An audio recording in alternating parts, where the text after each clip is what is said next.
Welcome to the debate. آج ہم ایک ایسے موضوع پر بات کر رہے ہیں جو بظاہر ہم سب کے لیے بہت مانوس ہے، لیکن اگر ہم فراہم کردہ دستاویزی مواد اور شواہد کی گہرائی میں جائیں تو ایک بڑی دلچسپ اور فکری بحث سامنے آتی ہے۔ ہمارا مقصد محض اختلاف برائے اختلاف نہیں ہے، بلکہ ہم مختلف زاویوں کا جائزہ لیں گے تاکہ ہم سب کچھ نیا سیکھ سکیں۔ بالکل، اور آج کے مکالمے کا جو بنیادی موضوع ہے وہ اسلامی احکامات میں زکوٰۃ کی اصل حیثیت کے تعین کے حوالے سے ہے۔ جی، فراہم کردہ مواد کی بنیاد پر ہم نے ایک انتہائی اہم سوال تشکیل دیا ہے، اور وہ یہ ہے کہ کیا زکوٰۃ بنیادی طور پر دل کو نرم کرنے کا نام ہے؟ میرا مطلب ہے، کیا یہ محض ایک انفرادی اور روحانی عبادت ہے جس کا واحد مقصد نفس کا تزکیہ ہے، یا پھر یہ غریب کا پیٹ بھرنے کا ایک ریاستی قانون ہے، یعنی ایک باقاعدہ منظم معاشی اور سماجی نظام جسے دولت کی تقسیم کے لیے وضع کیا گیا ہے؟ اس بحث میں میرا موقف یہ ہے کہ زکوٰۃ خالصتاً ایک روحانی فریضہ ہے، ایک عبادتی عمل جس کی پوری عمارت اگر ہم باریک بینی سے دیکھیں تو انسان کے خدا کے ساتھ تعلق پر کھڑی ہے۔ اور میں اس بحث میں یہ موقف اختیار کروں گا کہ زکوٰۃ محض ایک اخلاقی، جذباتی یا انفرادی عمل نہیں ہے۔ فراہم کردہ شواہد کی روشنی میں یہ ثابت کروں گا کہ یہ ایک ٹھوس معاشی پالیسی ہے، ایک ایسا جامع ادارہ جاتی فریم ورک جس سے معاشرے سے غربت کے مکمل خاتمے اور معاشی مساوات کو یقینی بنانے کے لیے باقاعدہ ڈیزائن کیا گیا ہے۔ اچھا، تو میں اپنی بات کا آغاز زکوٰۃ کے بالکل بنیادی پہلو سے کرنا چاہوں گی، یعنی اس کے لغوی معنی سے۔ اگر ہم مواد میں موجود حوالوں کو دیکھیں تو زکوٰۃ کا مطلب پاک ہونا اور نشوونما پانا ہے۔ اب ذرا اس پر غور کریں۔ یہ بنیادی تعریفی ہمیں بتاتی ہے کہ اس کا اولین ہدف انسان کا باطن ہے۔ اور پھر اگر ہم قرآن مجید کے اسلوب کو دیکھیں، سورۃ البقرہ کی آیت 43 میں واضح حکم ہے کہ نماز قائم کرو اور زکوٰۃ ادا کرو۔ صحیح کو بالکل نماز کے ساتھ جوڑتا ہے۔ تو کیا یہ اس بات کی قطعی دلیل نہیں کہ زکوٰۃ کی روح بھی خالصتاً عبادتی ہے؟ اور یہ جو 2.5% کی مقدار مقرر ہے، میری نظر میں یہ دراصل خدا کی اطاعت کا ایک امتحان ہے، بالکل ویسے ہی جیسے فجر کی 2 اور ظہر کی 4 رکعت مقرر ہیں۔ اس کا اصل مقصد دل سے مال کی محبت کو کھرچ کر نکالنا ہے، جیسا کہ مستدرک حاکم کی حدیث ہمارے مواد میں شامل ہے، جس میں فرمایا گیا ہے کہ زکوٰۃ ادا کرنے سے انسان سے مال کا شر ختم ہو جاتا ہے۔ یہ شر دراصل وہ حرص ہے جو ہماری روح کو بیمار کرتی ہے۔ دیکھیں، میں اس موضوع کو ایک بالکل مختلف زاویے سے دیکھتا ہوں۔ آپ نے لغوی معنی اور روحانیت کی بات کی، میں اس کی اہمیت سے قطعی انکار نہیں کر رہا، لیکن اگر ہم زکوٰۃ کے عملی اطلاق اور اس کی تفصیلات کو دیکھیں تو یہ ایک جدید ریاضیاتی ماڈل، یعنی معاشیات کی زبان میں ایک باقاعدہ میتھمیٹیکل ماڈل کے طور پر سامنے آتا ہے۔ مواد میں واضح طور پر نصاب کا تعین موجود ہے، 7.5 تولے سونا، 52.5 تولے چاندی، مال تجارت اور نقد رقم پر 2.5% کی شرح۔ ذرا سوچئے، کوئی بھی محض عبادتی یا روحانی عمل اتنی باریک اور ٹھوس معاشی کیلکولیشن کا متقاضی کیوں ہوگا؟ میں خاص طور پر زرعی پیداوار یعنی عشر کی مثال دینا چاہوں گا جو مواد میں تفصیل سے موجود ہے۔ عشر کے حوالے سے آپ کا اشارہ اس فرق کی طرف ہے جو زمین کی آب پاشی کے طریقوں پر مبنی ہے۔ جی بالکل، ہمارے مواد کے مطابق جو زمین قدرتی ذرائع جیسے بارش یا چشمے سے سیراب ہو رہی ہے اس کی پیداوار پر 10% لاگو ہوتا ہے، لیکن جو زمین مصنوعی ذرائع مثلاً کسان کی اپنی محنت، کنویں یا آج کے دور کے ٹیوب ویل سے سیراب ہو، اس پر 5% یعنی نصف عشر لاگو ہوتا ہے۔ تو آپ کہہ رہے ہیں کہ اگر کسان کی محنت اور خرچہ زیادہ ہے تو اس پر ٹیکس کی شرح عادی ہو جائے گی؟ ایگزیکٹلی، اور یہی میرا اصل نقطہ ہے۔ یہاں باقاعدہ لاگت، جسے ہم معاشیات میں کاسٹ آف پروڈکشن کہتے ہیں، اسے مد نظر رکھا گیا ہے۔ معیشت کا یہ بنیادی اصول کہ جہاں محنت اور سرمایہ زیادہ لگے وہاں ٹیکس کی شرح کم کر دی جائے تاکہ کسان کا نقصان نہ ہو، یہ ثابت کرتا ہے کہ یہ محض کوئی روحانی یا جذباتی عمل نہیں ہے، یہ ایک خالص منطقی اور جدید معاشی نظام ہے جسے ریاست کا پہیہ چلانے کے لیے وضع کیا گیا ہے۔ میں سمجھتی ہوں کہ آپ اس نتیجے پر کیوں پہنچے ہیں، اور آپ نے پیداواری لاگت کے اصول کو بہت خوبصورتی سے بیان کیا ہے، لیکن مجھے ایک مختلف زاویہ پیش کرنے دیں۔ آپ کا یہ کہنا کہ یہ ایک جدید معاشی ماڈل ہے، میرے نزدیک اس نظام کی اصل قوت محرکہ کو نظر انداز کر دیتا ہے۔ فرض کریں ایک شخص یہ ریاضیاتی کیلکولیشن سمجھ لیتا ہے لیکن وہ یہ 2.5% ادا نہیں کرتا، تو اس کی سزا کیا ہے؟ اگر ہم مواد میں دی گئی سزا کی نوعیت پر غور کریں تو پوری تصویر بدل جاتی ہے۔ آپ سورۃ التوبہ کی اس وعید کی طرف اشارہ کر رہی ہیں جو سونا چاندی جمع کرنے والوں کے لیے ہے؟ بالکل۔ سورۃ التوبہ کی آیات 34 اور 35 کا حوالہ ہمارے مواد میں موجود ہے، جس میں زکوٰۃ نہ دینے پر آخرت کی سزا بیان کی گئی ہے۔ وہاں واضح الفاظ میں فرمایا گیا ہے کہ قیامت کے دن اس مال کو جہنم کی آگ میں تپا کر ان کی پیشانیاں، پہلو اور پیٹھیں داغی جائیں گی۔ اب ذرا ٹھنڈے دل سے سوچیں، یہ ایک شدید دنیاوی حدود سے ماورا اور خالصتاً انفرادی سزا ہے۔ اگر یہ محض ایک ریاستی ٹیکس کا نظام ہوتا یا صرف ایک میکرو اکانومک ماڈل ہوتا تو اس کی سزا دنیا کے کسی قید خانے یا جرمانے تک محدود ہوتی۔ آج دنیا کا کوئی سیکولر نظام ٹیکس چوری پر جہنم کی آگ کی دھمکی نہیں دیتا۔ اسے براہ راست قیامت کے دن کی ذلت کے ساتھ جوڑنا میرے نزدیک اس بات کا سب سے بڑا ثبوت ہے کہ یہ بندے اور خدا کا انتہائی ذاتی اور روحانی معاملہ ہے۔ میں معذرت خواہ ہوں لیکن میں اس دلیل سے قائل نہیں ہو پا رہا، اور مجھے بتانے دیں کہ کیوں۔ آپ قیامت کی سزا پر بہت زیادہ زور دے رہی ہیں، لیکن کیا ہم مواد میں موجود اس کے دنیاوی اور اجتماعی اثرات کو نظر انداز کر سکتے ہیں؟ المعجم الاوسط کی وہ حدیث جس کا حوالہ مواد میں ہے، اس پر غور کریں۔ وہاں فرمایا گیا ہے کہ جو قوم زکوٰۃ نہیں دیتی اللہ اسے قحط میں مبتلا کر دیتا ہے۔ قحط کوئی انفرادی بیماری نہیں ہے کہ کسی ایک شخص کو بخار ہو گیا۔ قحط ایک خوفناک میکرو اکنامک آفت ہے جو پورے معاشرے کی معیشت کے بیٹھ جانے کو ظاہر کرتی ہے۔ جب معاشرے میں دولت کی گردش رکتی ہے تو غریب کی قوت خرید ختم ہو جاتی ہے اور پوری معیشت جام ہو جاتی ہے۔ اسے قحط کہا گیا ہے۔ لیکن یہ قحط بھی تو ایک الہامی اور روحانی سزا ہی ہے نا، جو خدا کی طرف سے قوم پر آتی ہے۔ کو دنیاوی اور ریاستی سزا کی ہی مثال چاہیے تو ذرا تاریخی شواہد کو دیکھیں۔ سیدنا حضرت ابوبکر صدیق کے دور کی مثال ہمارے مواد میں نمایاں ہے۔ جب کچھ قبائل نے زکوٰۃ دینے سے انکار کیا تو انہوں نے مانعین زکوٰۃ کے خلاف باقاعدہ لشکر کشی کی۔ انہوں نے تاریخ ساز الفاظ کہے کہ جو زکوٰۃ کے ایک رسی بھی روکے گا تو میں اس کے خلاف جہاد کروں گا۔ لیکن کیا وہ جہاد اسلام کے ایک بنیادی ستون کو بچانے کے لیے نہیں تھا؟ بات دراصل یہ ہے کہ یہ کوئی روحانی کوتاہی پر محض واعظ یا نصیحت کا معاملہ نہیں تھا۔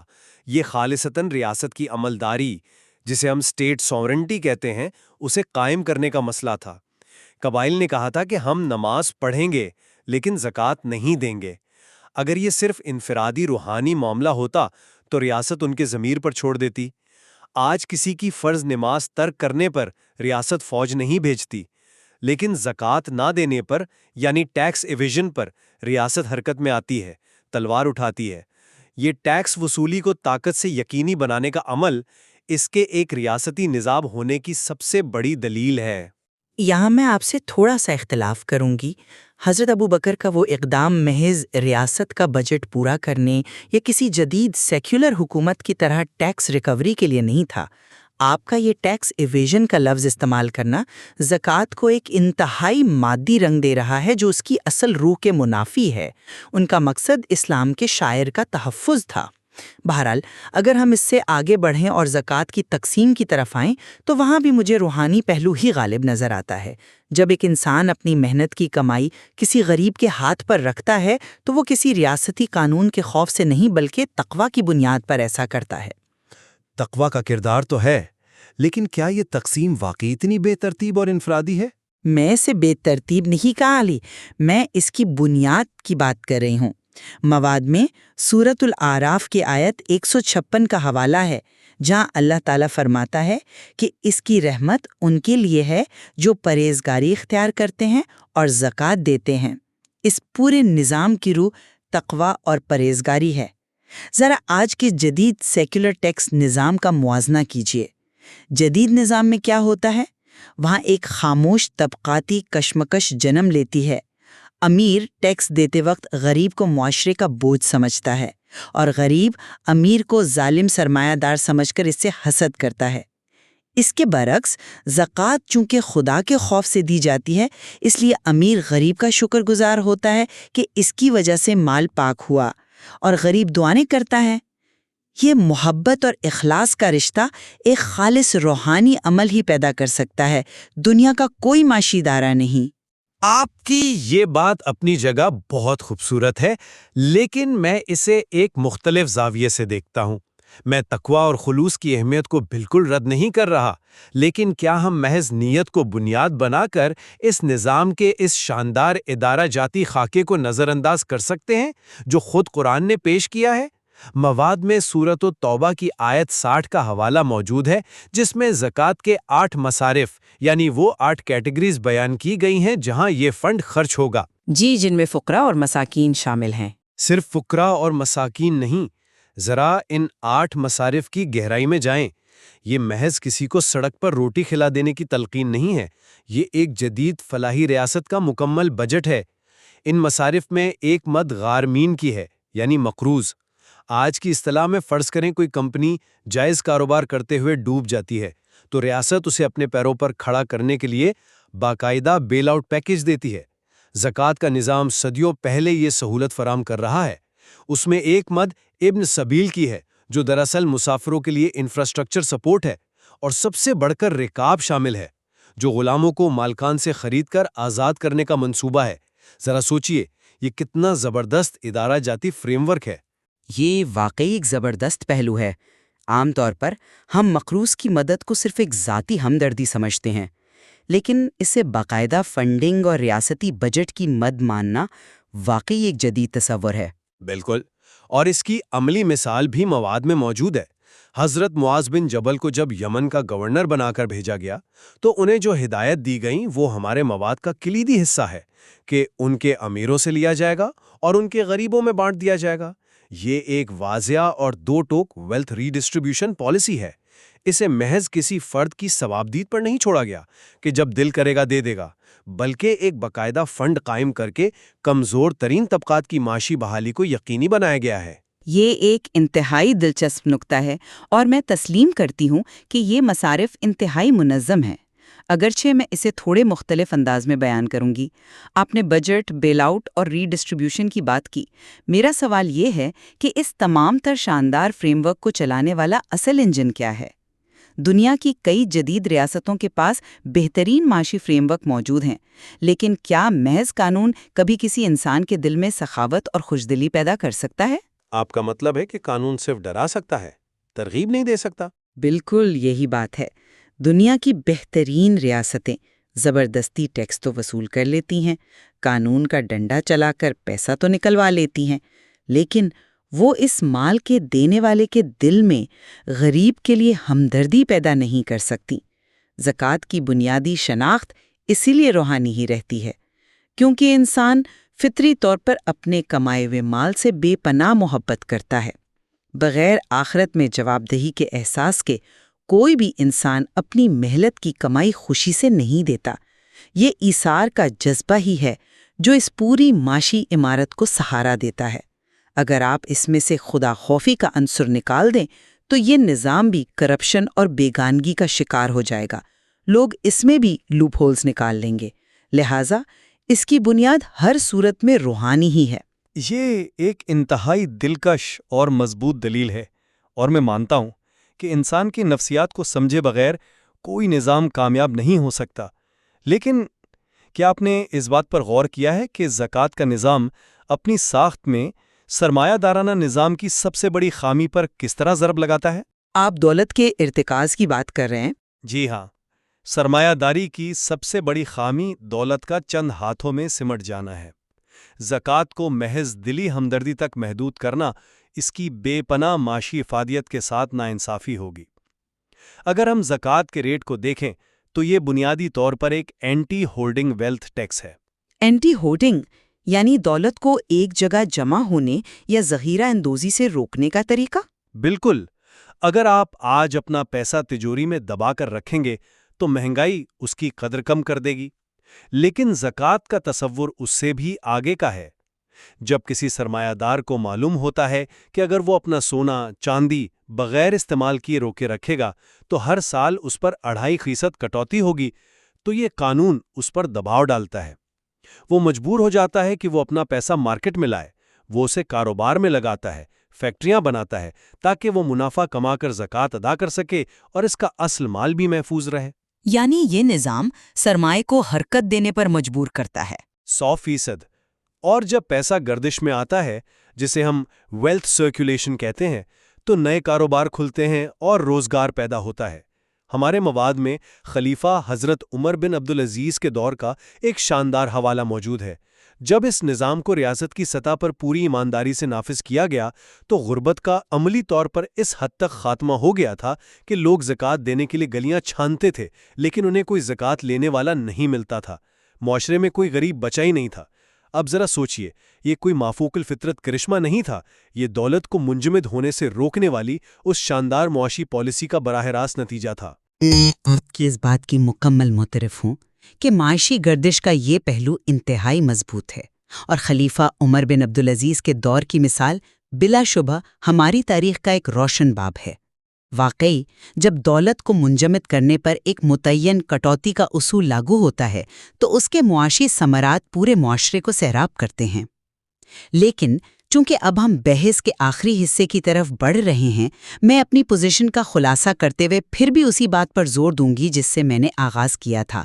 معاشی فوائد، غربت کا خاتمہ اور دولت کی گردش اپنی جگہ بالکل مسلم حقیقتیں ہیں، لیکن زکوٰۃ کی اصل عمارت آج بھی انسان کے دل میں موجود روحانی تطہیر پر ہی کھڑی ہے۔